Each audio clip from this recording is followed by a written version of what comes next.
Fantastic. There we go. Let me get the screen share going, folks. Oh, can you give me permissions? I suppose that would help, wouldn't it? You are too kind.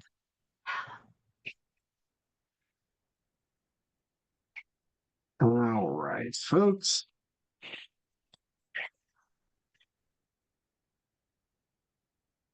All right, amazing people. As I am talking, I'm going to get the chat up, so feel free to throw any of your questions, comments into chat.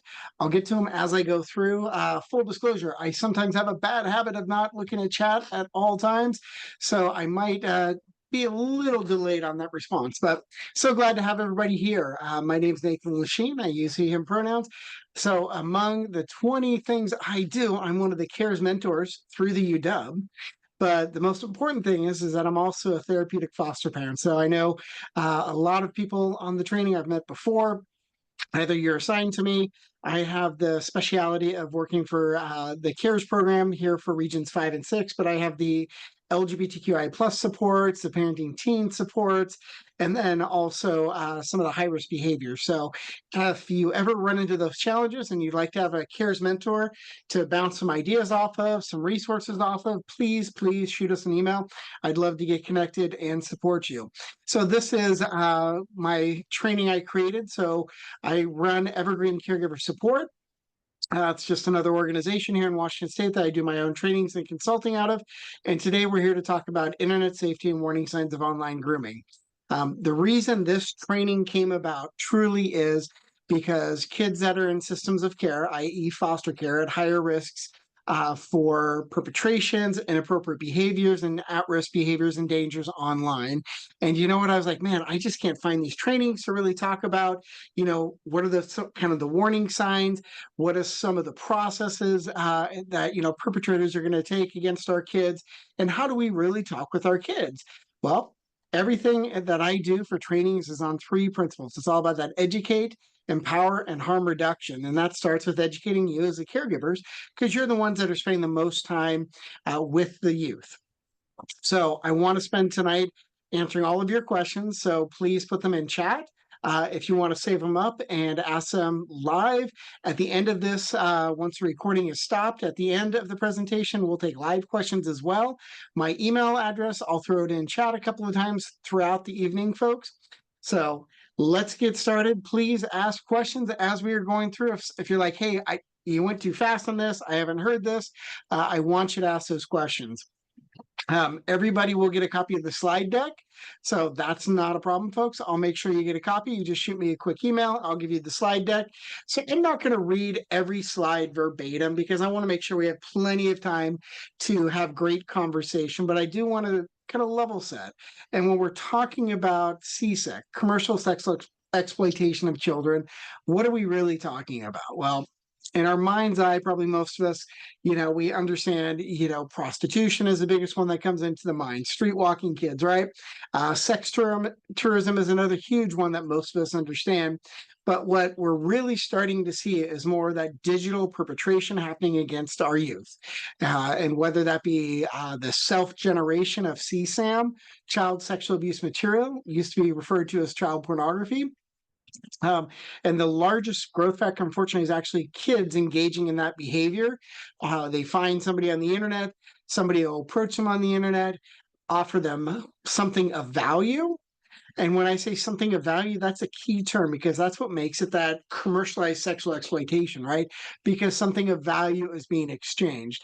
And when we think of something of value, in my mind, I would think, oh, that would be like food, shelter, clothing, right? Those all have value to our kids, right? Because those are basic survival needs, right? What else has value when you think about it to a kid? How about a cell phone? How many of us are parents and we've had to ground one of our kids away from a cell phone, right? That literally is their life, right? That lack of internet access, that lack of Snapchat, of TikTok, of their games, all of those things, right? Those are of value to the youth. So a cell phone itself, the physical device, has value. It would meet that commercial definition. The minutes and the internet data is something of value, right? The other thing I want us to think about of value, expand upon that into digital currencies and also in-game currencies. So how most games work now is you buy the game and you want the newest skin, the newest vehicle, the newest whatever it is, right? You pay an extra $2, $3, $1, right? Those are called microtransactions, and those are in-game currency purchases, right? That still meets the definition of anything of value, folks. So just want us to expand upon when we say that anything of value, right? So uh, in Washington State, we also have an additional definition. So you'll hear me reference CSAM, commercial sexual abuse material. We also have commercial sexual abuse of a minor. This is Washington State's law that specifically talks about and calls out the abuse of minors in Washington State. So highlights anything of value again, right? We're seeing that keyword, anything of value. What I appreciate at the very bottom is note that it is not a defense to this crime for a defendant to show that the minor has consented to having sex, right? The minors cannot consent to this. They cannot consent to production of their own CSAM materials. It is still illegal. So right now, folks, we have a new Senate bill that is specifically to talk about the AI, artificial intelligence, and the specific updates that we're seeing now. So how this is playing out is that this is where you would see some of you upload a picture and it'll swap out a person's face. And now you have, a way of victimizing somebody. What you're also seeing is AI will generate the materials itself, and it's all AI driven. So this is a new Senate Bill 5105. It's actually going through the process right now. If you're interested in learning more, you can go on to the Senate's website. You can read the bill history, the sponsors, and you can actually go through and read specifically what it is trying to address. More than happy to talk to anybody off-site. I will give you all of my email addresses so you're able to shoot me an email if you want to follow up on anything. So people ask me, how is the materials that gets generated? How is it tracked? How are people able to find it? How are people able to apprehend, right? Well, what it really comes down to is I'm going to try to make it in terms that everybody can make sense, is that it's not the actual image, it's like the pixels of the image. So it's called hash matching. What it is that it's all done by computers now. So when a youth reports that if their imagery is out there, they actually are able to upload the picture, and the AI software then searches the internet to try to find it and block that materials. That doesn't remove the material, though. The unfortunate thing is once it's out there indefinitely, right? The internet was designed to be redundant, and that is one of the challenges that so many of our youth do not understand, right? Once it's out there on the internet, it's out there forever. It's incredibly hard to get it taken down, and as soon as new material is out there, it usually goes to the dark web, and it becomes incredibly difficult to find and track. So kind of the term that has come around this last couple of years, it's called sextortion. So sextortion is where youth is already given pictures or video, and they're now being extorted for more graphic content, more pictures, more videos. So that's why we call it sextortion, because the kid is being extorted, but it's all of a sexual nature. What we do see is that a lot of the sextortion, youth don't report because they feel like they're going to get in trouble. They feel like they will be held accountable as well. They're embarrassed by it, and they actually don't want to even talk about it. So 2 out of 3 youth don't report that they've been sextorted. This is on the rise. We've seen numerous cases across the country of youth that are being sextorted, and within the same day, unfortunately, some youth have actually have passed away by suicide because they feel there's no way out of it. There's no way of getting this reported. There's no way of getting support. They're so embarrassed. So this is on the rise. Another we're seeing also is kids will have revenge porn. And we're seeing that happens when partners maybe had intimate pictures, they break up, then they send the intimate pictures to other friends, right? We're seeing this on the rise again, especially within that middle school teenage, because, we know neurologically the kids are still developing, right? Prefrontal cortex isn't fully developed about 25, 27-ish. That's the neurotypical path of development. Our kids are neurodivergent, right? Because they've experienced traumas. So chronologically, you might have a 16-year-old, like in my case, I have 16, 17-year-olds. That's what I parent. I'm teaching the same skills that I'm teaching my 9-year-old granddaughter to my 17-year-old, because we know chronologically they're 17, but what is their mental capacities, right? We have to meet them where they are, and we have to help them understand the challenges and the dangers that are out there. We're not going to go in a lot of depth and breadth on some of the modalities and things that perpetrators are going to use, but I do want to just give you that empowerment and knowledge aspect of it. So one of the things that perpetrators will do is they will come together. They'll use that ability of collaboration of the internet, and they will come together to exploit a victim. So you might have one kid that's in your care is talking to 10 friends online, and 5 of those 10, 8 of those 10 could be other perpetrators that are all at the same time trying to exploit the youth. So we also see that perpetrators will come together to educate one another about, this is the newest software out there, this is the newest hardware out there, this is the newest ways of avoiding, this is the newest ways of doing XYZ. So they're just leveraging technology. The newest form of abuse is the live streaming of the exploitation. That's one of the hardest for law enforcement to find and detect, because it's being live streamed, and as soon as it ends, it's not saved anywhere but perpetrators' computers. So it's incredibly hard for them to track down and find the offenders. This presentation has several videos, so we're going to watch our first video. Please do always take care of yourself, folks. I know this is some triggering topics we're going through tonight. So please make sure that you're taking care of yourself as you're going through these videos, and have some good self-care set aside for yourself tonight. So let's watch our first video, folks. Why isn't the sound? I'm not. Is anybody hearing the sound? Ways social media affects teen mental health. No. Social media is an absolute global phenomenon. Since emerging in the early 2000s, social media has exploded in popularity. Platforms like Facebook, Instagram, TikTok, Tumblr, and Twitter, as well as messaging services like WhatsApp, Viber, Skype, and Snapchat.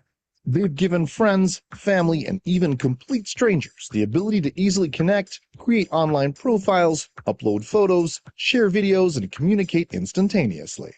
But with researchers reporting our youth spending up to 9 hours a day using some form of digital technology, are their minds equipped for navigating social media interactions? Does social media affect the mental health of our kids?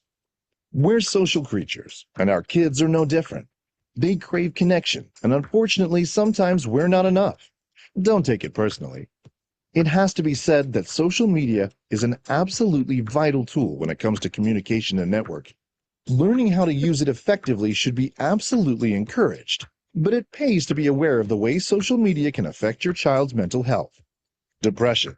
There is a definite correlation between social media use and depression.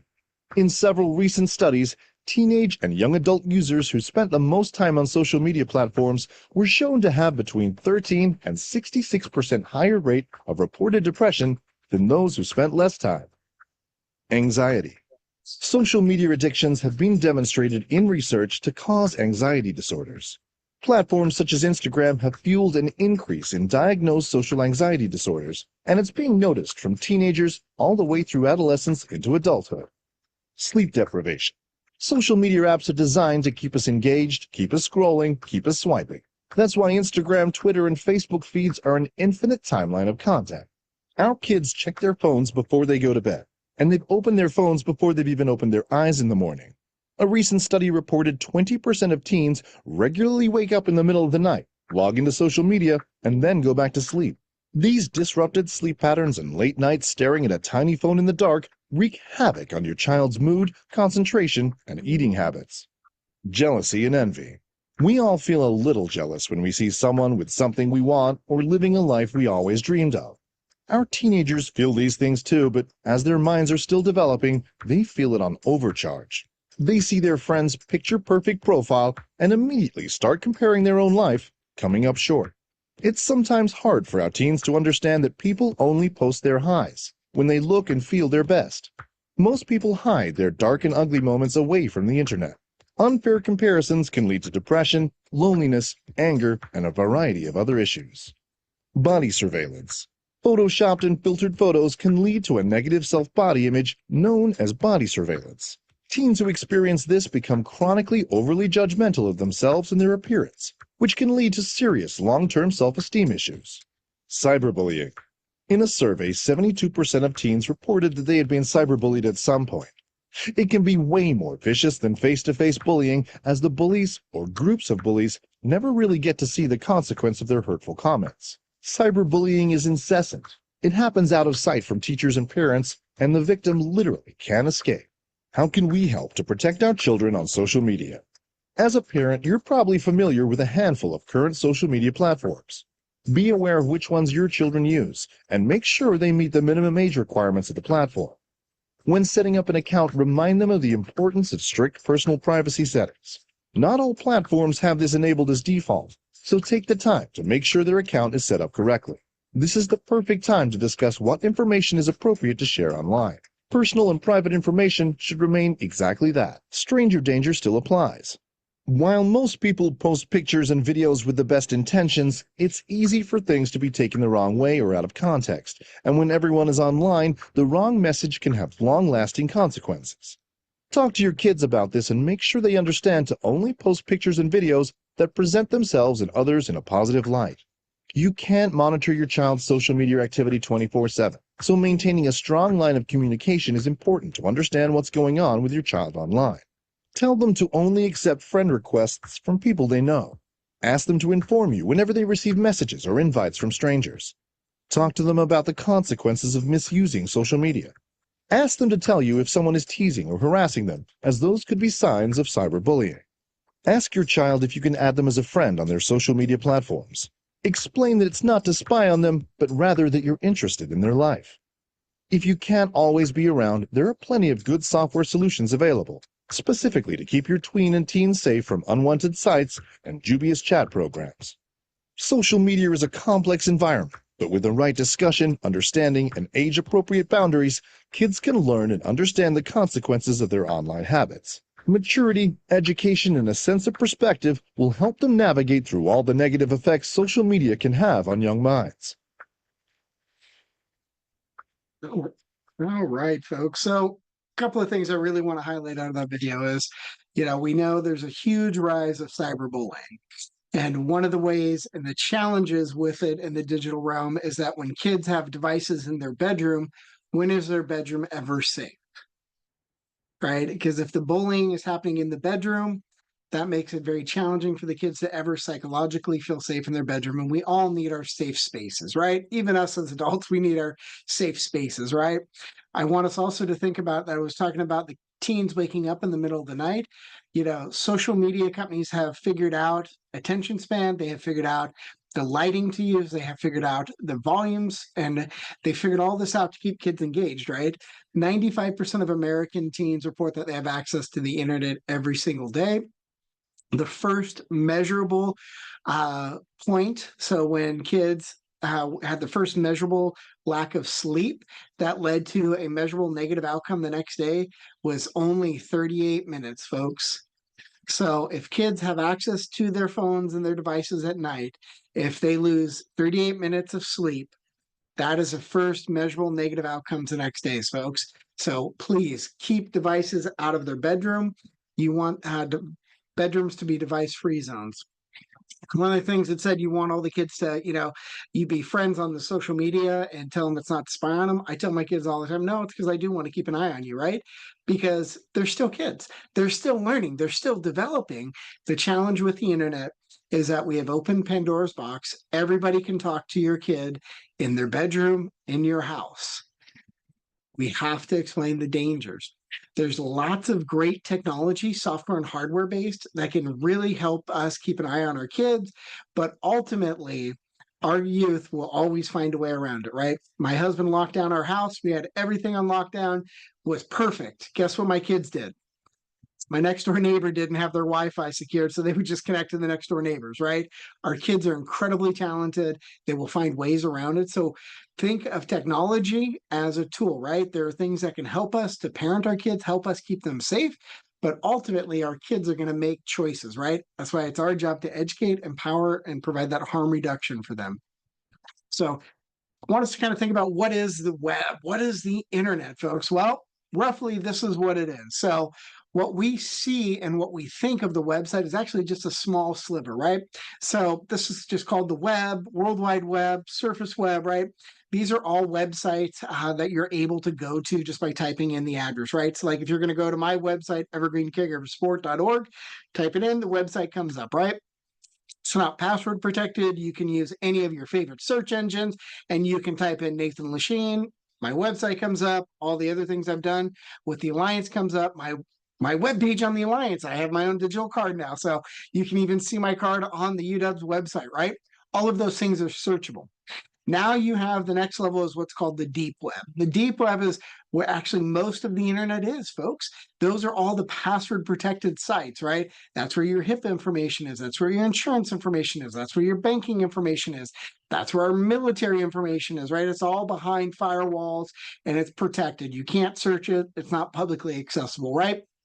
Then you have the dark web, which is that small sliver of the internet.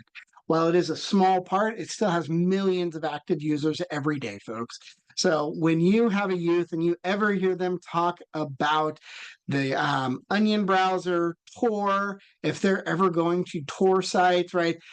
Very concerning. Why is a child or a teen using something that is specifically designed to be anonymous, right? So it's the dark web. You have to use specific software. It's not hard to learn, but you do have a learning curve with it.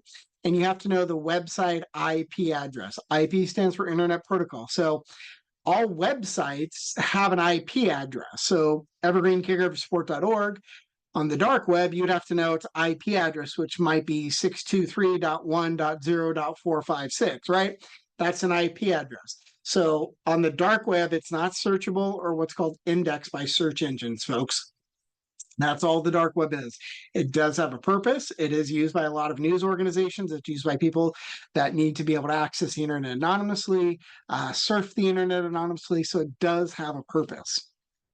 Now, everybody always asks me for lists and guides and what should I be looking for? Well, folks, this came out from the police department. So I actually found it to be a pretty compelling list. What I want us to really think about, though, is that these things do change, right? There's always new apps. There's always new ways of bypassing.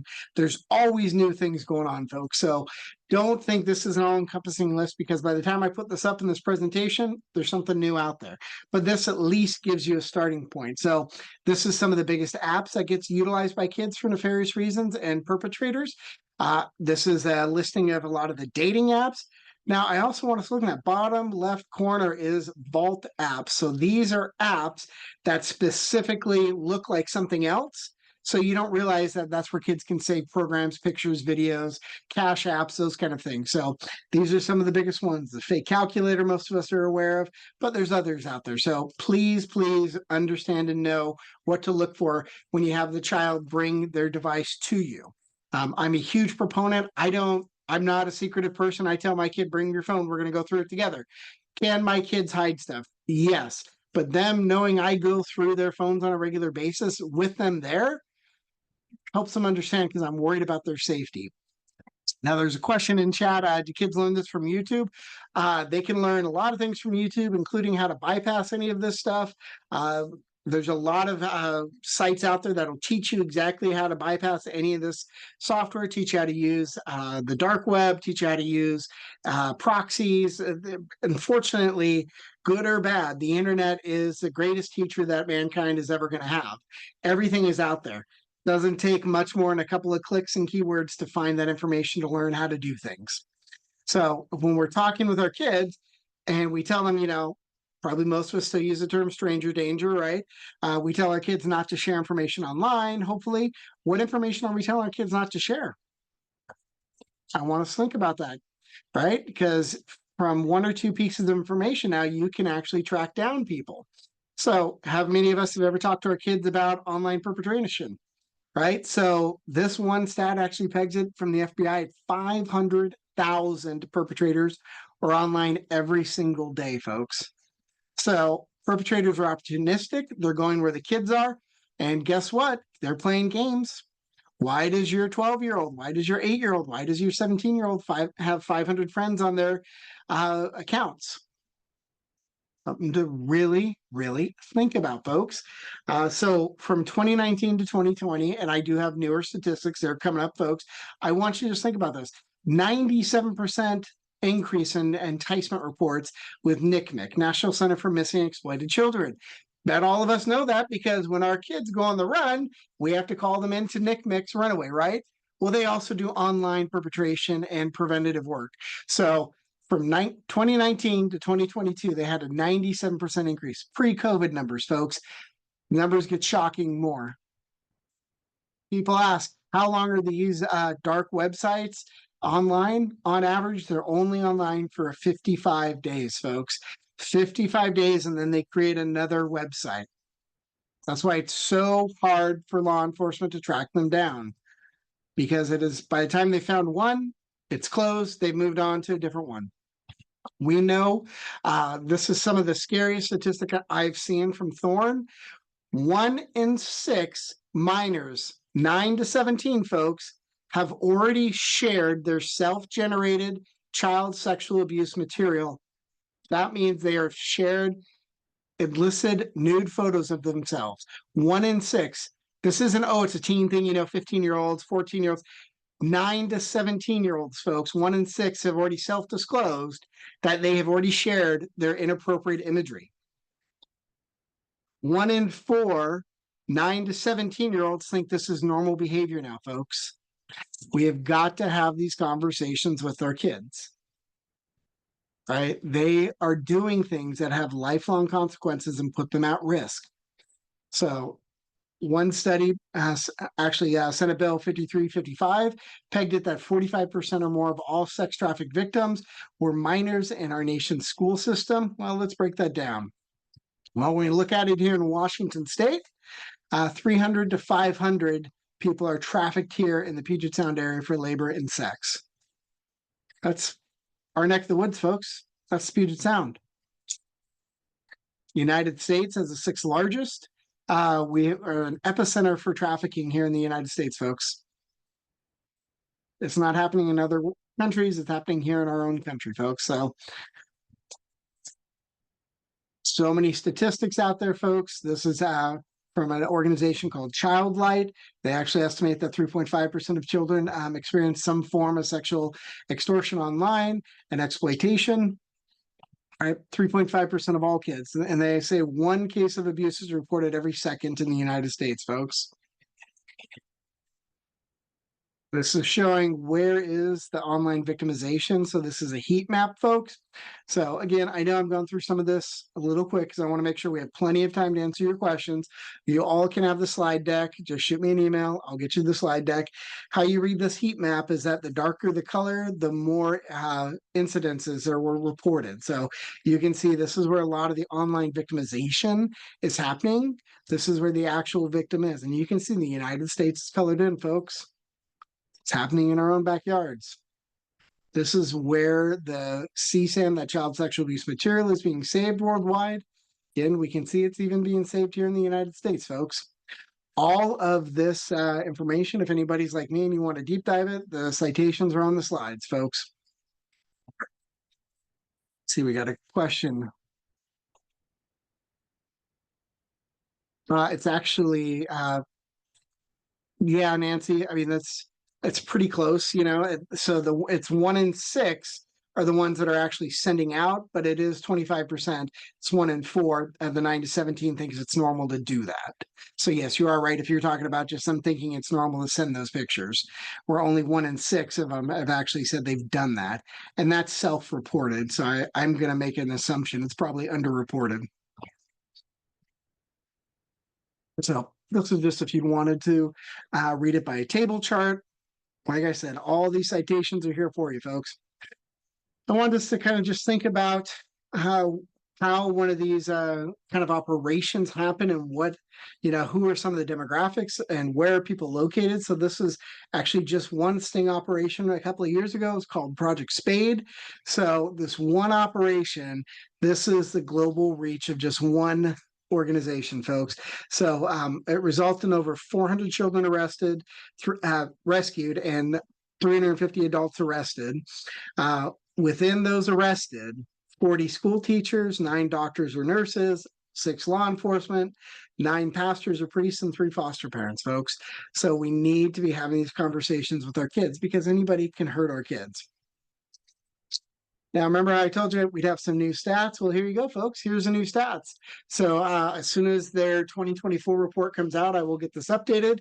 But this is 2023 numbers. This is released every single year from NCMEC, National Center for Missing and Exploited Children. This is what was reported to them. So you can see every single year we are ticking up. I think it's a good thing that we're ticking up because I think these things are always happening and they're being underreported. So it's good that we're shining more light on this and having these conversations, folks. But it is still astounding to think 36 million reports in 1 year. So I broke down the report. So this is from the cyber tip line. These organizations all have ways of making self-reports or people reporting, but take a look. This is some of the top platforms that our kids are on a daily basis, folks. All right, 17 million from Meta, 11 million from Instagram. All right, Snapchat's up there. All right, you can pull this report, folks. It breaks it down with all of the electronic service providers. You can see what games, what platforms people are reporting on, right? Again, just more data points. All right, now I've got everybody scared. You don't want to go on the internet. Let's talk about what we can do for some resources, and let's really start leaning into that education part of this. Well, NCMEC does a lot of great work. They do a lot of the reporting. They also have these amazing documents that we can access, folks. So among many other resources I'm going to give you, I'm going to be referencing NCMEC a lot. This is one of their databases. So they have English and they have Spanish on several of these forms. These are all talking points for us as caregivers to be able to talk with the kids that are in our care. Some of them are specifically for us. Some of these are their annual reports, right? All of these resources are free of charge. You can access all of them, folks. There are cartoons that will show you. There is other talking bullet points that are available, right, folks? You can have these conversations. I know it's challenging, but we got to have these conversations of being safe online. So again, this is just another one of the stats. So this was from Child Safety. They found that the average age of the victims that were being exploited online was 12 to 15. I don't know how many of us would have thought it'd be as young as 12, but it is, folks. We also see, unfortunately, when it comes to that self-generation and the CSAM materials, unfortunately, very young children are being victimized at incredibly high rates. So again, most people would always think, oh, it's going to be, teens that are being victimized. Well, average age was 11 to 13, folks. They're seeing a huge increase of as young as 7 years old being victimized. We've got to talk to our kids, folks. We have to have these conversations because the internet is a fantastic place, but it also has dangers. And if we're not educating and empowering our kids, how are we providing that harm reduction for them? So again, just something to think about. 3 out of 4 youth are trafficked online, folks. If they are being trafficked, they're usually trafficked around 2.5 states before they are recovered, folks. This was an interesting stat. And I think this goes back to, again, the lack of us as caregivers having these conversations with kids is that 75% of youth were willing to share personal information online for exchange for something of value. I have 2 cases now consulted on where a youth actually gave out their home address because they said they were hungry and a perpetrator said, oh, I'll use one of the delivery services and I'll have them send you over some food. I didn't think anything about it. Oh, look, this is a nice person. I told them I'm hungry. They're going to get me this, right? And the kid didn't realize the danger they put themselves in. Right? We have got to talk to our kids. Again, another stat. 1 in 25 youth receive an online sexual solicitation in which the perpetrator try to make offline content. The offline is not a lot of the actual in world what the perpetrator is going after. The perpetrator is wanting more and more pictures. They're doing sextortion to get money out of the victims, right? They might get the kid to send them inappropriate pictures and then tell the kid, $1,000, I release this to everybody you know in your contacts, or I release it to your school or your church or your youth group, right? That extortion aspect is what most of the perpetrators are going after, right? 1 in 25 of them are actually trying to meet in person. It's really about that extortion or wanting more of that CSAM content, folks. So this one is just 60% of the abuse happened via social medias. And I think social media is something we don't think enough about. And especially that, the impacts that happen when our kids are on the internet so much and they're seeing all this social media content, they're playing all these games, right? Our kids are neurodivergent. So we know that chronologically 15, what is their social emotional regulation? What is their self-coping, right? All of those things are usually a little delayed because they've experienced traumas. When we're not talking about the dangers that can be online, we're not keeping them safe.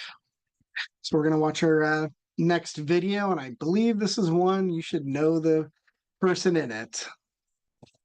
What's up, guys? I'm Kobe Person. How easy is it for a pedophile to pick up an underage child using social media?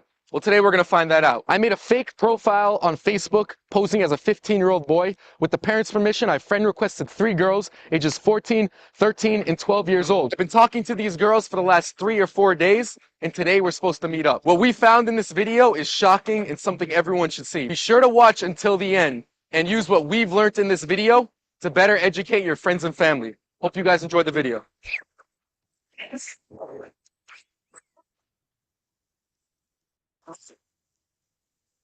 This first girl, her name is Michaela. She's 13 years old. We've been talking on Facebook for the last couple of days, and we're supposed to meet up at the park later when her parents leave the house. I'm just waiting right now to get the text that her parents have left the house. So I just got a text. My parents just left.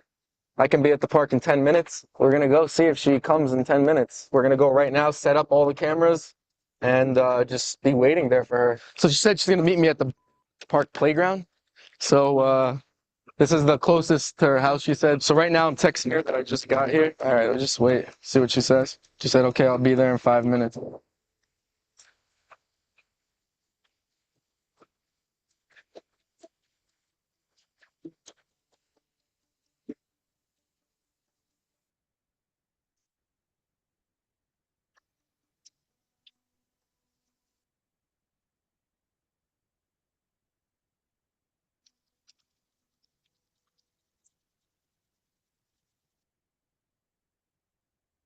She's coming, yeah. Michaela? From Facebook. Remember? Michaela, are you crazy? So, folks, a couple of things I really want you to pull out of this. Michaela's only 13 years old, and Colby said that they were only talking for 3 or 4 days. He just made a fake profile, grabbed a couple of pictures, and just started talking. 3 or 4 days, and that's all it took for this 13-year-old to actually go meet them at a park. Okay? We have got to have these conversations to keep our kids safe, folks. So I kind of want us to just really think about, the money that's involved. This was the best statistic that I was able to find, folks. So they're roughly estimating that it's a $244 billion industry, right? Puts it as the 3rd most profitable. And they were actually saying that the rough estimate is by perpetrating against 4 human children, the perpetrators can earn as much as $650,000. Money is what drives a lot of this, folks. Right. So think about, social media and what our kids are seeing, right? What are they, consuming on such high rates, right? With 95% of American teens saying they're online every day, some of the kids reporting that they're online upwards of 9 hours a day. Think of the messaging they're getting. Do those messages hold the same values that you and your family has, that your household values are, that your household rules are, that the community rules are? Right? We need to know what our kids are doing and what they're getting exposed to the point that Instagram actually had to remove the hashtag pimps because it's actually getting so glorified online. All right. Again, what are our kids consistently getting exposed to over and over and over? 95% of them online every day, right? I want us to really look at this article because our words have power, right? So this says, North Ontario man was charged for having inappropriate sexual relations. This is what they really were doing, right? Sexually assaulting a 13-year-old. Right. And that's the problem, is that these kids are getting inappropriate messages and they're not understanding who they're talking to, who they're communicating with, right? They think they might be communicating with another friend. Well, how? Well, they told me their name. Okay. What does that really mean? Anybody can say a fake name, anybody can send a picture, right, folks? So when we start talking about some of the software solutions that are out there, they do have some limitations, right? And one of the ways that kids get around these limitations is using emojis. So I'm not going to tell everybody what all these emojis are, folks. You can put in your favorite search engine, have them come up, and you can see is that each one of these is a very specific sexual act. This is actually an old list. There's about 300 I've seen used in chats that kids use to bypass filtering software. Us caregivers don't realize that they're actually talking about something very specific or sexual because each one of these is a sexual thing. So highly encourage you, if you're seeing a lot of emojis being used, educate yourself, do a quick internet search of what that emoji means because it could be a sexual one.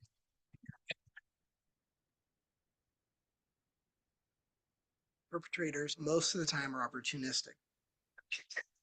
Kids know they're not supposed to walk up to a stranger, go, oh, here's my name, here's my address, here's what I like, for fun, here's my favorite food, those kind of things. Have we even talked about that for the internet?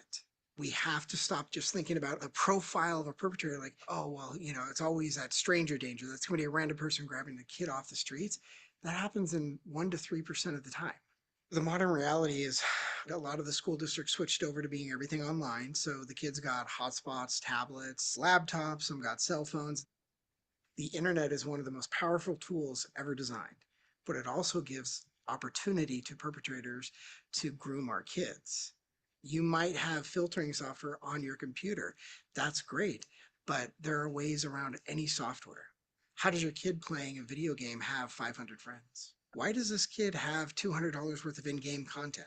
We talk to our kids about don't talk to strangers, don't give out your phone number, don't give out your address, don't give out your name. Are we telling our kids that in the digital realm? What pedophiles are doing now is they form pedophile rings. You might have 3, 4, 6 perpetrators going after this kid.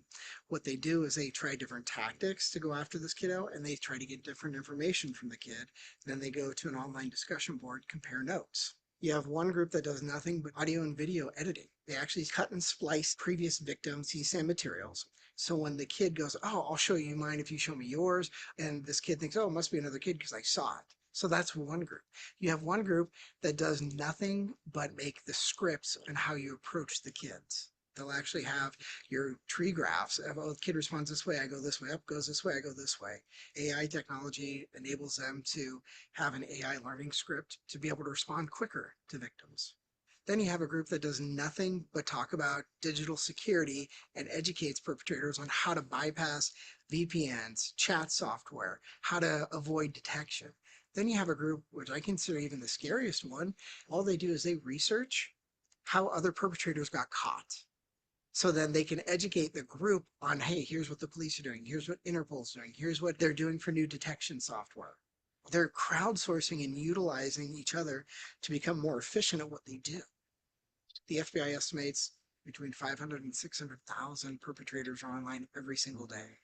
One of the biggest child pornography rings, the first person who approached the kids sent 5,000 messages a day on average in game chats. And that's the challenge, is that perpetrators use games because our kids' defense mechanisms are down. They think that we achieved this together. We did this goal, we got this. And then the kids start giving out information, not even realizing they're giving out information. Well, my kid knows not to share information on the internet. Well, if you're not telling your kid explicitly what they should or shouldn't be sharing, how do they know? If I send you a picture and I don't turn off my geotagging data, I just gave you potentially my home address. The kids are getting conned into producing and sending these pictures and videos out. Then perpetrators utilize that for sextortion.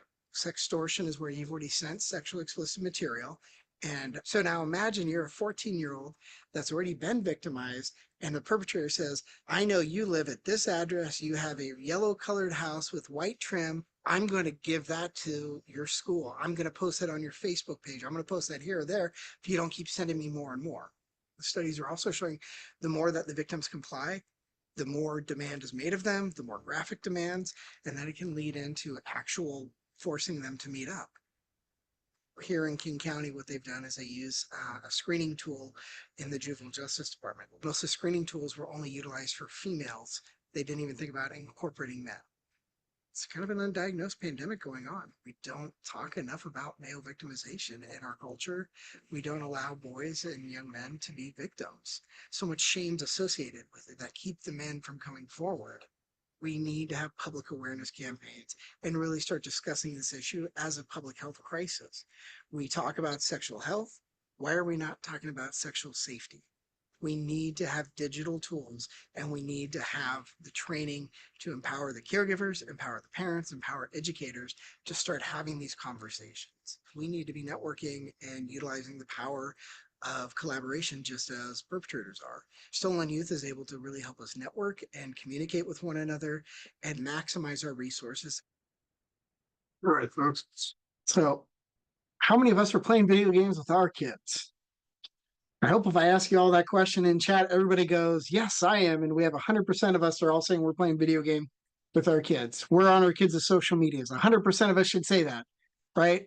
Because you should be, because our kids are online and sometimes their online personas are more important to them, right? It's that critical. So let's talk about kind of what happens here. Question was, can we get a copy of this? Yes, you'll get a copy of the slide deck and the videos I can send to anybody who emails me, and I'll make sure I'll throw my email address in there again. So, kids give out a lot of information, right?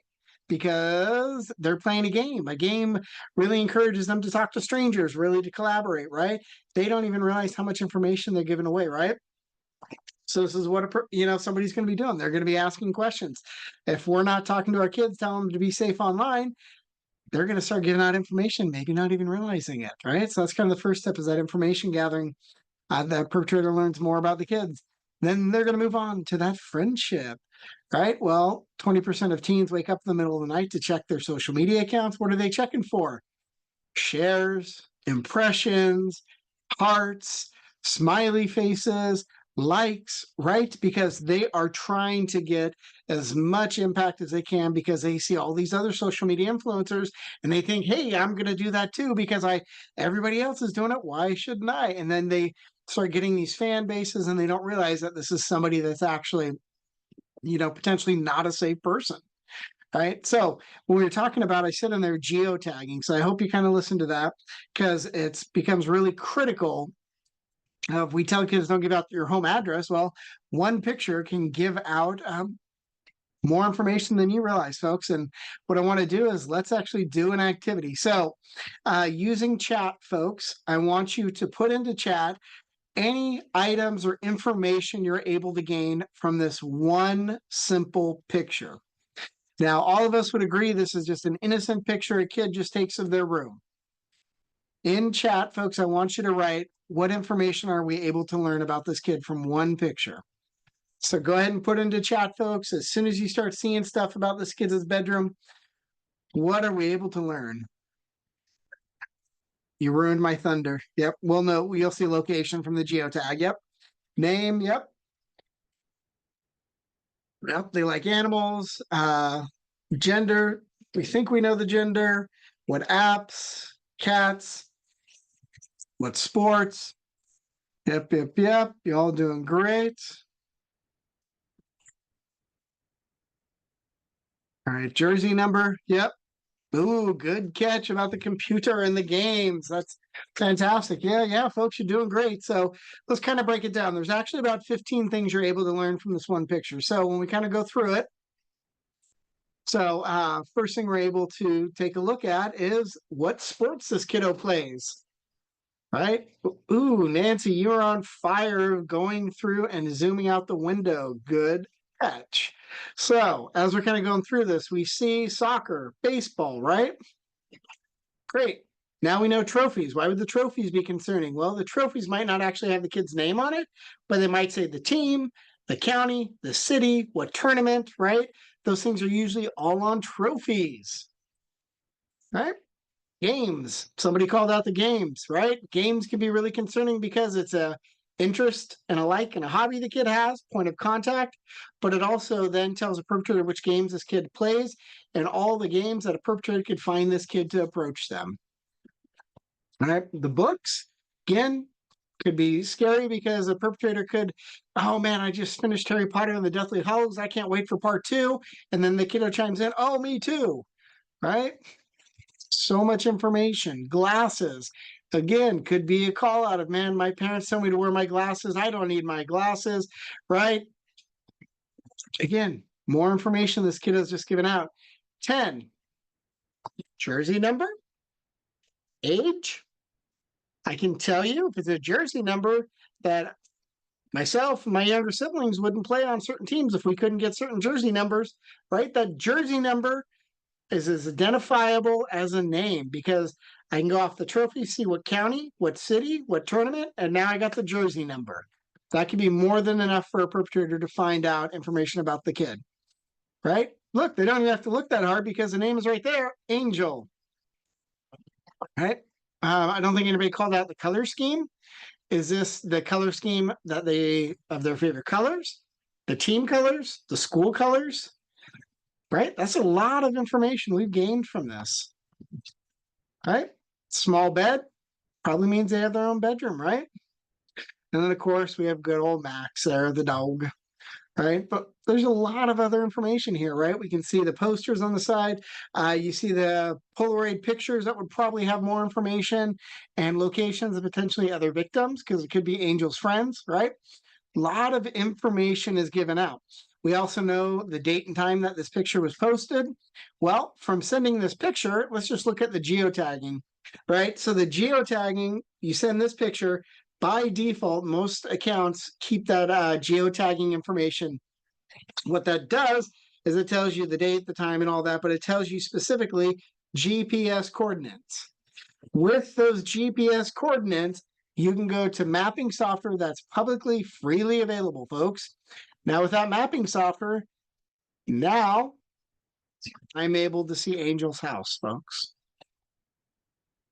So from that one innocent picture, we learned what, 10, 15 things about Angel, all the different games that Angel plays, all the different places that we could potentially try to harm Angel. Now we know the address. Now we also know, remember soccer? Look what's right there. Soccer field. Could that be the soccer field that Angel hangs out with? You get a couple of more pictures. What if the perpetrator says, oh, dude, you have the newest kicks for school. Send me a picture so I can see what new kicks you're wearing. Or I've got, Angel says they're wearing the flyest whatever. Send those pictures. They could be given away what school, the walking path they go, where they hang out with their friends, right? Now that a perpetrator has the address of this house, what else is public record? Now that perpetrator might know Angel's parents' information. Might be able to look at the parents' social media accounts and get more information about Angel, right? Do you see how quickly this snowballs, folks? One innocent picture Angel shared led to 10 to 15 things. Plus now we know the house, the address, the parents' information. Oh, the parents' social medias aren't as locked down as the kids because the parents are focusing on the kid. How many of us adults have checked our social media settings lately? I would challenge you all to check your social media and privacy settings, folks. Right? Because we're giving out so much information, right? And Angel gave out a lot of information. Pretty ridiculous, right? From one picture. Well, guess what? Angel made a mistake. Angel's not the only one who makes mistakes. Now, what if, as an adult, this minivan was there? How much more information would we have gained? Right, folks? We would have gained a lot because what else are we able to see here? We're the spouse, right? We're able to see what sports, right, folks? We're able to see all of those things, right? That's how much information we just gave away. Now let's see how this all ties in, folks. This is what an approach could look like. As parents, we're always mindful about what is being posted about our kids online. But what does your vehicle say about your family? Imagine this. A stranger goes to the concession stand and sees a girl wearing the number 21. And he says to her, Brooke, I know your mom from Sunny State University. There's been an emergency with your dog Jojo. Your brother Skylar is with her, and she has sent me here to pick you up and take you to them. It's a terrifying thought. But as parents, we must always be vigilant about what's being posted about our children. Folks, how many of the kids that are in your home right now, if somebody approached them and had that much detailed information, how many of our kids would make an assumption and maybe go with that person? Right. So from one innocent picture, we learned 10 to 15 things about Angel. We also learned Angel's address. We now know what park they go to play soccer at, right? We're also now that minivan that you're so proud because you have the honor student sticker on, you have all of their uniform, the sports they're playing, their jersey numbers, all those things because you're so proud. Think about how much more information have we just given this perpetrators. This all starts from one simple picture, folks.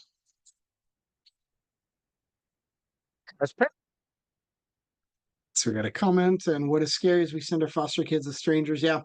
Nancy makes a really good point is that, we've really trained a lot of youth into a person only has to know one or two little pieces of information. And now it's okay for you to get in their car, be transported by strangers, to go live with a stranger, right? Because that's what we are. We're foster parents. We're all strangers to a lot of these kids. They don't know us before they come to live with us, right? They're already in this really weird where they're very vulnerable. This gets taken advantage of with this, folks. And so this perpetrator, Angel sent them a picture. They learned all of this information about Angel. They've learned the address. They've looked up the, to see who owns the house. They've looked at the caregiver social medias accounts, right? They've done all these things. They're getting more pictures, right? Now they're really going to double down on that friendship, right? So many of our kids are in systems of care. They're not connected to schools. They're not connected to clubs, sports, right? So they're feeling real disconnected. Maybe not have a lot of friends. So having somebody online showering attention and giving them gifts and appreciation, right? For a lot of our kids, that's what they're looking for, right? So it can look like this, folks. Right? They're going to start saying, oh, we're kind of the same. We all like the same things, right? Because I know the 10 games that Angel plays. Oh, gee, I know all the books that Angel is reading. I know what sports Angel likes, right? So the perpetrator starts using that information in guiding the conversation. The youth might also start receiving things. These are those in-game currencies, right? So back in the day, we used to always look for a cell phone, hotel key cards, unexplained money. Well, on my phone, folks, I could have $1. I could have $10,000, right? Think of all the different apps that are out there. I assure you, I work in social work, and I don't make anywhere near that kind of money to have $10,000 on my cash apps, right? Just don't make that kind of money. How many of us are looking at the kids' phones? Because you know what, when I travel for conferences, where do you think I check in now? Right here. How do you think I get my rental car? Right here. How do you think I check in at the airport? Right here. How do you think I open my hotel room? Right here. We have to be looking at kids' phones and devices. We need to be playing those video games, right? I asked everybody, and I would hope everybody say 100% across the board. We're on our social medias with all of our kids, and we play video games with our kids. You will see, and you need to ask those whys in real world. If they had $10,000, if they had $500, if they had $100, you'd be like, where'd you get that money? What's going on with that? What if they have $100, $500, $1,000 worth of in-game currency, in-game items, right? We need to be on the lookout for those. The new locker programs, right? Where they can send, this is what I want to get ordered, right? I have worked on numerous cases where the caregivers were on the, made sure we never saw random boxes. We never saw the kid getting deliveries. The kids were having stuff delivered to those lockers by their schools, by their clubhouses, and they pick up things to and fro. So boxes were never seen at the caregiver's house. We need to be on the lookout for those kind of things as well, folks. Right? Think about if you're not buying cell phone minutes or the internet access on their phones or tablets, who's buying that? Think about gift cards. Why is this kid always having snacks and always coming back with extra sodas and chips and junk food, right? Who's paying for that? Kids don't realize that they are being on. They don't realize that this is not a true kid they're talking to. Controls on your child's computer and smartphone are common and something you hear quite a bit about. But what about the Xbox, the Wii, or the PlayStation 2? The FBI estimates there are 750,000 child predators online, and the internet can give them the keys to your house, basically. A gaming device can be a pretty easy way in. Psychiatrists say in the world of gaming, your child might not be so quick to detect danger because of a perception that they're actually interacting with a device and not a person on the other end. She started saying to me, hey, send me a picture of you. And so I did. They're asking for naked selfies or inappropriate videos. And in worst case scenarios, they're asking to meet the kids. Investigators say parents who think a child has been contacted inappropriately should report it rather than confronting the perpetrator. Parents need to have their children's passwords for gaming consoles and keep an eye on their history whenever they can. All right, folks, this is why we need to be playing the games with our kids, right? The kids don't perceive danger. They think they're playing video games. They think they're playing with another kid. Well, how do you know that's another kid? Well, they told me they were the same age as me. Okay, well, anybody can say that, right? The kids just don't understand the dangers. And for those of us adults that play video games, most of the games now require what? Teamwork, you to be in a guild, you to be in a group of people, right? So you're literally forcing kids to have to interact with strangers. That's what the games are doing now. The kids literally get rewarded when they're interacting with strangers, right? So it reinforces all of this. We have to be playing these games with our kids. Kids like this age, why does this kid have a device? Where is the device played? How many friends does this kid have? How much cyberbullying can be going on if we're not playing the games with our kids, if we're not listening in on how the kids are being treated, what your kids even saying on, in the game, right? Playing video games is so critically important to their safety, but also guess what? There's this amazing bonus point you get. You're spending time with the kid doing exactly what they like. I am not a good video game player. I am terrible. Trust me. You can ask any of my kids or my grandkids. I am the worst. But you know what? We still play video games because I want to know who my kids are talking to, how they're getting talked to, how my kids are talking on these games. And I want them to know I'm an active part of all of their life, right? Whether it be from the physical sports and school and all of those things to digitally. The same level of I'm concerned about your safety. I want to know what's going on. I want to know who you're hanging out with. Same thing online. I want to know what's going on. I want to know who you're hanging out with, folks, right? We as caregivers are responsible to know where our kids are, that they're in safe environments. That extends to online, folks. Play video games with your kids. Even if you die, you will get called a noob. It's okay. Just go with it. Controls on.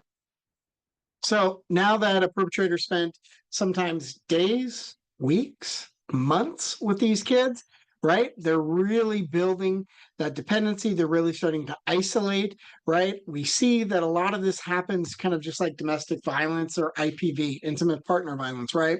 Where it's this everything, I am everything to you, right? The perpetrator's getting their emotional hooks into the kid. And this is where they really start that self-isolation. Nobody understands you. I thought you loved me. We're online relationships. We're this or that, right? Everybody else is stupid. Nobody else will ever understand you, right?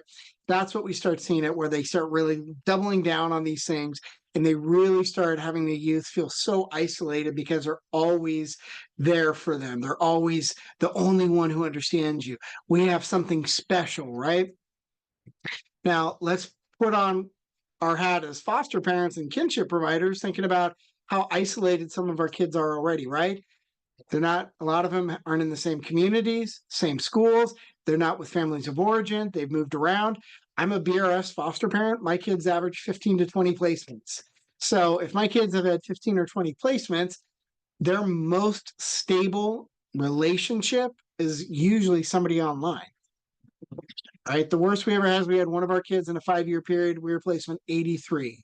Right. I got into social work and nonprofit work because I'm terrible at math. But if you do 83 divided by 5 years, right, that's more than one move a month. So when these perpetrators have spent all this time isolating the kid and the systems inadvertently isolated the kid as well, there is a huge dependency that's been fostered there, folks. Right? That's why these threats, as adults, if somebody told me do this or I'm going to unfriend you, never talk to you again, be like, but okay, whatever. But when these kids are so isolated and they're spending up to 9 hours a day on the internet, folks, that online relationship could be more important to them than any physical real world relationships, folks. And thinking about our kids that are always moving, that relationship is important to them. So now we see the perpetrator really starts exerting control in the relation. This is where they're going to start requesting things, doing things to start that blackmail, right? This is where they're going to really start taking up, well, you've already sent me these. I need you to send me more. There's a lot of things that we start seeing here of really that control and that power dynamic really starts to shift. And what you really see in a lot of this is it might even start out with that emotional kind of black, well, we're in a relationship and this is what we do, right? And, I thought you loved me. If you loved me, you do this. Well, you said you liked me, right? Well, I just want to see more of you, right? These are some of the things that perpetrators will use and say against our kids. If we are not talking to our kids about online safety, we are not doing our jobs as caregivers, folks. This next animation, fantastic, fantastic. It's freely available on Thorn. Absolutely love it. Watch it with our kids. Hope you guys will watch it with your kids as well. Okay, so you did a thing. You sent a picture of yourself with no clothes on. Something you thought wouldn't be shared. And in a polite society, cats wear clothes, right? Anyway, seemed like a good idea at the time. But now things have gone wrong. Terribly wrong. Maybe you shared the picture with someone you loved and trusted, but after a while, things weren't so friendly. Or they said they'd help you become a star. They just wanted to use you. Or maybe you met someone online and they really seemed to understand you. But then it got weird. And it turned out to be someone totally different. Now the person you shared the pic with is demanding more and threatening to tell. That's sextortion. Yep, that's a thing. The perpetrator relies on you feeling ashamed and keeping quiet. But they are the ones who should be ashamed. What they are doing is wrong. And it's never too late to find your voice to ask for help, or too early to reach out to your friends to tell them you'll be there no matter what. In fact, you can stop sextortion before it starts by talking about it now. With support, you can do anything, and you can focus on the important business of being cats. So tell your closest friends today you've got their back no matter what. All right, folks. So this video is freely available. Highly recommend it. It's a great conversation starting point. It's something I want us to really think about as caregivers, we're all required to do first aid CPR, right? As licensed foster parents. Well, why does that instructor make you do the compressions?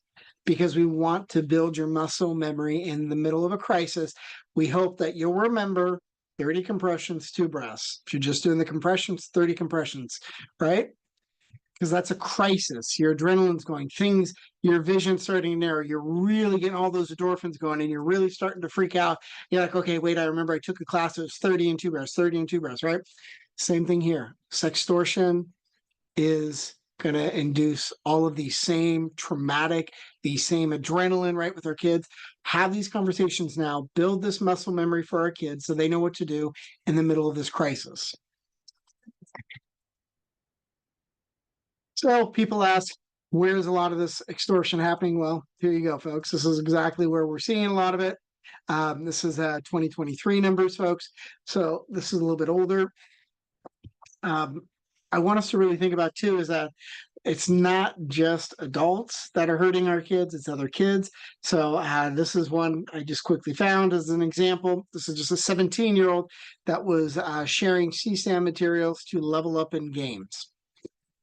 Well, here's more of kids doing this, right? This is revenge porn. This is where kids are thinking it's cool to share CSAM, inappropriate pictures, right? This is kids are engaging in this behavior as well, not realizing they're committing crimes. Sometimes they know they're committing crimes, folks. We have to have these conversations with our kids. Right? So some more sextortion by the numbers. So I think these last couple are what really concern me.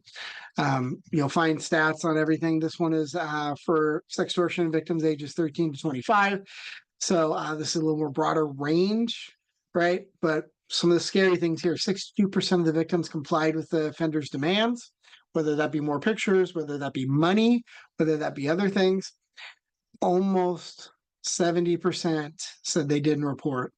And 1 in 3 victims never told anyone. And this is this is kids reporting for this survey. This is what's even scarier, folks. So the people that are actually physically producing and creating the CSAM materials, by the time they're apprehended, have between 1 and 15 victims. And that's horrific. Up to 15 victims that they've destroyed their lives. Perpetrators that are using sextortion against kids, by the time they're apprehended, have up to 250 victims. We have got to have these conversations with our kids, and we have to empower them to be safe online. So this is a publicly available website. I've taken away the identifiers of it. This website is used by perpetrators. It tells them how to do everything from past background checks to the newest news articles, to how to volunteer for different youth organizations, including schools. This is all readily available, including what attorneys to hire if you get arrested, what you should say if you get arrested, how to hide your stuff. This is all publicly available. They have a dark website, and the link's on here, folks. That is how scary and how readily available the information is. So we need to be talking about what can we do to that empowerment of our kids. Well, this is a flyer. There's plenty of different flyers out there of keywords and red flags and warning signs and all those. I don't care which you use. I want you to use them, though. Have these conversations. Talk with our kids about why we don't give out our information. What are the rules at your house? How many of us have really, honestly, truly sat down with our kids and said, you don't share your home address online. You don't share your first and last name. You don't share your phone number. Well, what if they gave out a picture of your house like Angel did? They just gave out all that information, folks. Right? Sit down and have these conversations, right? Teach the kids, what are we looking for, right? What might be a red flag that this person isn't who they claim to be? How are we empowering them to look at profiles? Is it a new profile? Does it not have any pictures? Or are they generic pictures? Is there misspellings? Is there no real identifiable information, right? Those are those things that we need to educate the kids to look for, right? Are they always asking you questions, or are you asking them questions? Are you talking about nonsensical things, right? Find out. Give those warning signs to our kids. I cannot tell you enough how critically important online safety and data usage contracts are, folks. These are readily available. Highly encourage you to download it in an editable format so you can add to this or subtract to this. Highly recommend you engage with the kiddo. Right? Our kids, some of them should be attorneys, or they should, be politicians, because guess what? They skirt the line, right? I grounded one of my kids. I told them, you are grounded. Go to your room. Don't you dare go out that front door. What do you think my kid did? Went out the window. Came back hours later, said, well, you told me not to go out the front door. I didn't go out the front door. I didn't break your rules. Right? Sit down with our kids, talk about this contract, talk about the whys behind it, why we don't want to talk about this information online, right? We need to have these conversations. So once you have that conversation and you've all agreed to it, I want you to go one step further. I want you to put the last thing on here is what happens if the kid violates this contract, right? Perpetrators are notorious for telling kids you're going to get in trouble. You'll go to jail. You'll lose your internet forever. We know there's unrealistic. But to a child that has been moved numerous times and has spent months online and all of their friends are online, the thought of losing access to those friends forever is overwhelming and scary. Take away that tool that perpetrators use. Once you get that taken care of, print off 3 copies. Everybody signs all 3 copies. Copy goes to you. Copy goes to the kid. copy gets posted where the kids turn in their devices at night so they can always visually see the family rules and expectations, folks, right? Because that's what this is about. It's about that empowerment aspect. We talk, there's lots of great resources. If you have challenges talking with the kids, you feel a little uncomfortable, there's a lot of great resources, folks. I want to share one of those with you. This is a YouTube video.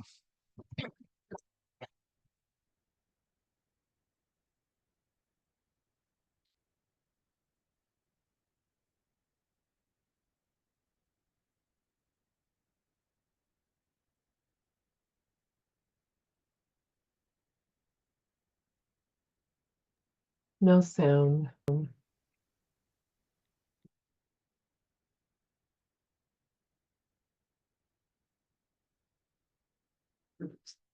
Hey, have you started that project? What?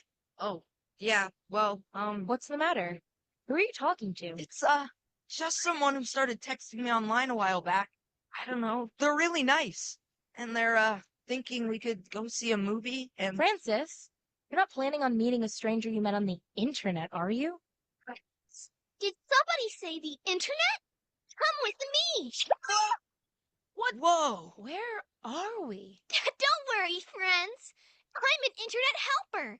I've made it my life goal to help kids learn that there are dangers on the internet. Wait, what now? Don't worry, I'm your friend. Here's a little informative video for you youngsters. The internet.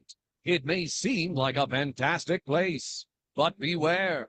There are internet predators at every twist and turn. The one solution? Don't go on the internet.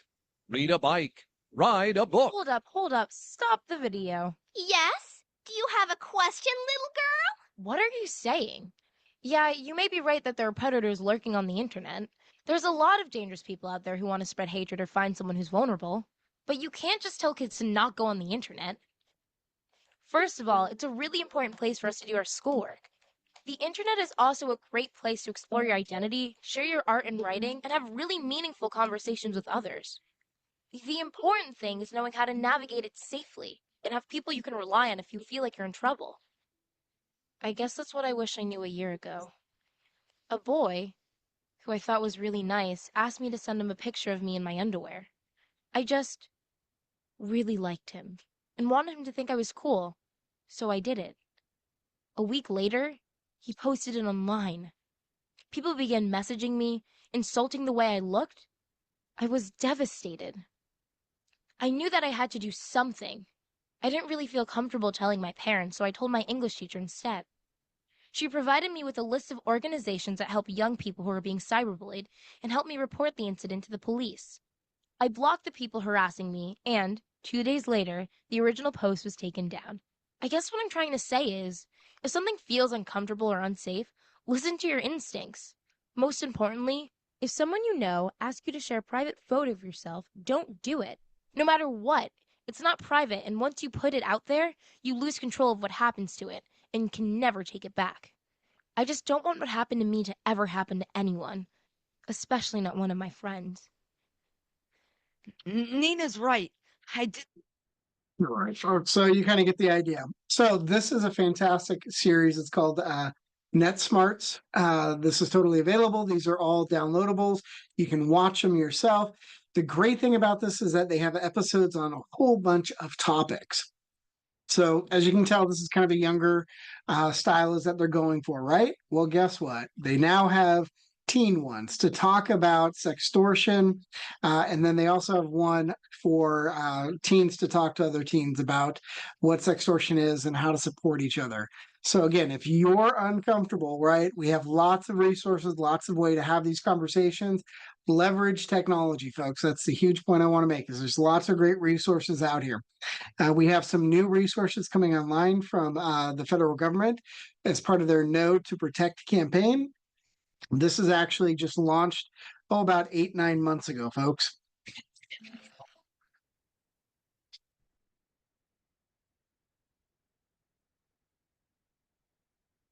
threat of child online exploitation has never been bigger. In the 20 years I've been working, I've never seen this many leads come in. We see that taking different forms, but essentially it's when an adult offender is targeting a juvenile in the online or digital environment with the ultimate goal of some sort of sexual victimization. People don't know that this crime is happening at such an alarming rate because it is uncomfortable to talk about.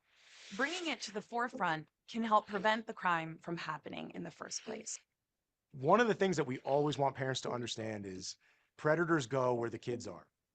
In the past, playgrounds, parks, public places, that's where offenders would go. Now, the digital environment is the playground for these kids. The Know to Protect campaign will educate and empower children, teens, parents, trusted adults, and policymakers to prevent and combat online child sexual exploitation and abuse. It's never too late to start talking about this threat with kids and teens in your life. Taking a few simple steps can prevent your child from becoming the next victim. Join us and visit knowtoprotect.gov to learn more about what you can do to prevent online child exploitation and abuse. All right, so this is from our federal partners, folks. They help provide some great resources. Some of the things I want us to really always remember is that these behaviors and these challenges are also seen online in the offline world as well, right? Because we do see these in abusive relationships, IPV and domestic violence is on the rise, right? I want us to really think about what's the why behind these behaviors. Well, we're social creatures. We're looking for connection, community, love, belonging, right? All of those things we are looking for, right? Even our kids in foster care, and think about how disconnected they are to the rest of the world, right? Because they have so many, different places they end up. They have so many different, places where they're gone, from schools to communities. They don't want to make friends because they feel like they're always going to move, and who wants to lose a friend, right? So things I really want us to remember is that, don't, if this happens to your kids, we need to be specifically thinking about how we support our kids. What are you going to do? And that's, make your reports, talk with the social workers and law enforcement. NCMEC, National Center for Missing and Exploited Children, can help you. Do not tell the perpetrator to whatever, don't engage with them, screenshot, take pictures of everything, and reach out to law enforcement, reach out to the social worker, because this is something we need to have professional support on, right? Make sure the kids know is that it is not their fault, right? They're the victim in this situation. So make your reports. Cyber tip line, you can literally go there even right now. And I'm going to talk to you about building that muscle memory, right? We talked about that. Build that muscle memory and show the kids how to make the reports online. Because what if the kid doesn't trust us? Because you know what? We're adults. Who's disappointed the kids in their lives? Who's neglected them? Who's abused them? Adults. My kids shouldn't have to come to me to get information on how they can get help. They should know how to do it themselves. So we show our kids how to access NCMEC's reporting line. So if they don't want to talk to me or ever tell me, right, they can tell NCMEC and still get the help. They can tell their social worker, right? We want them to have this information so they know how to get the support. Here's some more tip sheets, folks. These are fantastic. These are in English and Spanish as well. These are available on the National Center for Missing and Exploited Kids partnership page. The Know to Protect page has these, folks. These are in English and Spanish on a fair amount of them, right? Resources are out there to have these conversations. So we're also going to look at, this is what our partners across the pond are doing. This is their digital passport, and this actually walks the kids through step by step to talk about what digital accesses they have, what information, what they can and can't share online, folks. So you can even access this. You don't even have to be a UK citizen to use this. I love this program that they have over there. So let's take a look at some of their worksheets they have in the UK digital passport.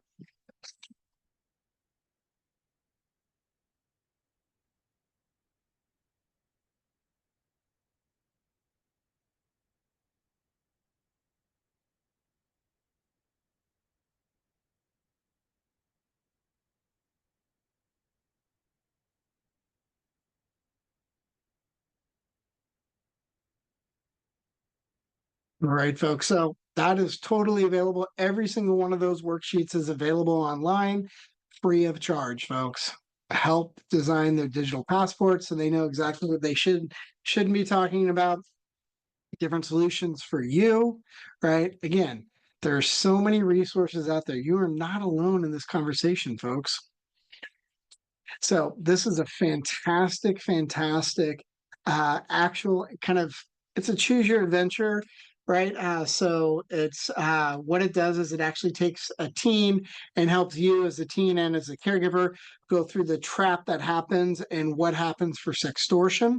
So this one is really designed for our teens. It's a great way to see just how quickly things can escalate, how deep into this, and then kind of those whys behind kids, continue to make those bad choices and don't get themselves out of safety. So this is another free and available resource you can utilize right now, folks. So happen you have a younger kiddo, you need to talk about why we don't download files, why we don't click on random links, why we don't accept friend requests and stuff from random people. This is actually a free interactive game created by Google. So this literally helps the kids understand and go through each world and learn about internet safety, how to be safe online. So many resources, folks. So this is the newest commercial from Nick Mick. Highly recommend watching it with the kids. Losing control of your nude images online is terrifying. And if you're a teen, it may feel impossible to reverse it. Well, you can't go back in time and unsend. We can help you move forward.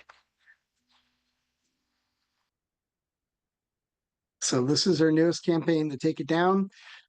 Phenomenal just to watch so the kids know there is support. Here is the webpage. Build that muscle memory for the kiddos. Have them use their device to go to this webpage so they know how to make a report. I don't want them to have to rely on me as the caregiver to give them this information. I want them to know how to make these reports. So this is what the report looks like, folks. This is how they fill it out. This is as far as I can go without actually making a report, folks. But again, they're talking about building that muscle memory, just like first aid CPR in the middle of a crisis. I hope you remember 30 compressions, 2 breaths, 30 compressions, 2 breaths. I hope in the middle of a crisis, the kid remembers, oh, take it down. Oh, I can make a report online at 2 a.m. when I snuck and have my phone or my tablet or whatever it is, right? We want to build that muscle memory for the middle of a crisis, folks. How we build it, take them here, cyber tip line. Guess what else we can do? Say they like to use Facebook. I have go through this with my kids. We go through each one of these because I want my kids to show me on their device. So if my kid's a cell phone kiddo, show me, you use Facebook, show me how to make a report on your app. Well, I know how. Great, show me. Build that muscle memory. So if in the middle of a crisis, which being sextorted is, they will remember how to make that report. Granted, this tree graph of how they make the report is going to change with every software innovation and changes, but what I want them to remember, and they have built that muscle memory, there was a way to report on Facebook, right? Use the 3 dots, report, right? Pretty self-explanatory, pretty straightforward. Great, you have a kiddo that's on YouTube. 3 dots, report, right? Again, pretty straightforward. Y'all kind of seeing a common theme here? Guess what? Your kid's on Instagram. 3 dots, report, something inappropriate, right? What you're trying to do with repetition, do your kids, are they going to roll your eyes? I'm going to do that. Hey, right? They think we're crazy foster parents because we care about them. We love them. We want to keep them safe. Build that muscle memory. Every app they use, they need to show you how to make a report. So in the middle of that crisis, we've already built that muscle memory. Right? That's why we go through each and every single application they're using for social medias to connect with the internet, how to make these reports, folks, because we want our kids to be safe. We want to empower them that there is a way to get that safety and that harm reduction, right? Because we've educated them. They know about the dangers. They know some of the warning signs. Now we're building that muscle memory and how to make these reports. They can always come to you. They can always come to a school counselor, teacher, their social workers, their WISE team, their BRS provider, their case managers, right? Any of those people in their lives. We always want to do that. We always want to empower them, encourage them to come forward Show them too, if they're too embarrassed because they feel like they've made a mistake and that they're never going to live it down, they're going to be grounded from the internet forever. Show them how they can make these reports to get the safety they need, because at the end of the day, it's all about safety of our kids. That's what we're going for, right, folks? Great. You have a kid that's on Twitter. Look at that. You can make a report. Same thing. You want them to show you the same basic patterns of making those reports because it's so critically important. Snapchat. Snapchat, so many of the kids think once they sent that snap out, it disappears. Guess what? It really doesn't actually disappear. This is used all the time by perpetrators because youth seem to think if I send it via Snapchat and they look at it once, it's gone. Guess what? They can download it. Guess what? They can screenshot it. Guess what? They can use another device to screenshot it. Guess what? You can go on to video sharing platforms and they have walkthrough videos how you can secretly record Snapchats and videos and pictures. Please, please talk with the kids. Make sure they understand that anything you send out in the digital world is out there forever. Show them how to make the report in Snapchat. Help them understand that Snap is not a safe and secure platform. Anyone can use it for nefarious reasons. Your pictures and video, if I send it out, it's out there. Well, I see a notification. You're not always going to. There's ways of bypassing it. You can go to any of the video sharing platforms that are out there, type in, how do I secretly save a Snap picture, video, text? There are walkthrough videos, right? Any of the chat software that you can put on a device, right? There's some really great ones out there. There's some great software and hardware ones. Literally, folks, they can go to the internet, their favorite search engine, type in, how do I bypass fill in the blank? And there will be step by step walkthroughs to include videos, folks. So I don't leverage a lot of technology. Do I encourage everybody using technology? Of course. Don't have that be your end all be all. That's going to save and take care of everything, right? It is a tool in your toolbox. It does not eliminate the need to educate and empower them. TikTok, right? Again, show them how to make the reports, right? I don't know if TikTok's going to be here tomorrow, next year, whatever apps, folks, the kids are using, you want to know, you want to be friends and followers of those profiles, and you want them to show you how to make these reports. Right? There's a multitude of platforms out there. There's a multitude of different things that kids can be engaging with. Whatever that platform is, I want you to just ask that simple question. Show me how you make a report of somebody who's cyberbullying you. How do you block somebody? How do you make a report if somebody's harassing you? How do you make a report if somebody's sending you inappropriate or requesting inappropriate things, right? Build that muscle memory, folks, for these kids. Because remember, in the middle of the crisis, we need them to have that ability to remember, oh, hey, yeah, there is something I can do to make this report. There is a way to do this. As we round it out, folks, I want us to just think about this. So Thorn started their work. They've done some phenomenal work since 2012. They've flagged over 5 million files of CSAM materials. It's great, right? Remember, things are exploding. This is NCMEC, National Center for Missing and Exploited Children. They're the nationwide. They're the ones that have the cyber tip line. They're the ones that kids can self-report to, right? They're the ones we call them when our kids are on the run, right? They've had 195 million files flagged for CSAM materials, folks. Another way people can get involved. This is a program that's been out for a couple of years. I want to share this video with you all. We are all part of a community, as are children facing abuse. Trace an object is how you can help them. Victim identification is a task for specialists, but we don't know everything. That's why we need your input to identify specific objects and locations so victims who have suffered abuse or exploitation can be made safe. The tips you send are really useful. We see the work you've done and how you've used your personal knowledge and skills. We receive a great many tips, too many to give individual feedback, but we appreciate every single one. Our victim identification specialists take your tips and work to verify and develop them further. Sometimes an object is too widely distributed to be of use. We feed this back to colleagues so they can concentrate on other leads instead. Sometimes the tips lead us in a definite direction. We review the information and feed it to the community of investigators. If the information can be used, it is sent for further investigation to the relevant country. This process involves investigation with oversight from supervisors, prosecutors, and judges, so all the proper steps are taken to protect the child in the image. We know you're curious about our process. You've asked us why we leave images up when good leads are available. We post the objects on the website in batches and take down batches to ensure the child has the best chance of being identified. These investigations take time, but with your help, it's much faster. You are making it possible for a child who may have lost hope to know that someone cared enough to take the time to rescue them. That's your contribution. Thank you. All right, folks. So it's an international crime. It needs international support. This is one way that you can get involved. Aside from educating your own kiddos, making sure they're staying safe online, you can also get involved and support the global effort. So one last thing I just want to leave everybody with. I do have a book that'll be coming out later this year that'll help you have these conversations with your kids. So just another resource, folks.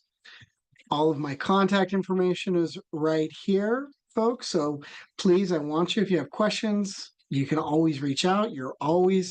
I'm always available, folks. You're never alone in any of this. And with that, folks, Luann, if you want to stop the recording, we'll open it up for questions.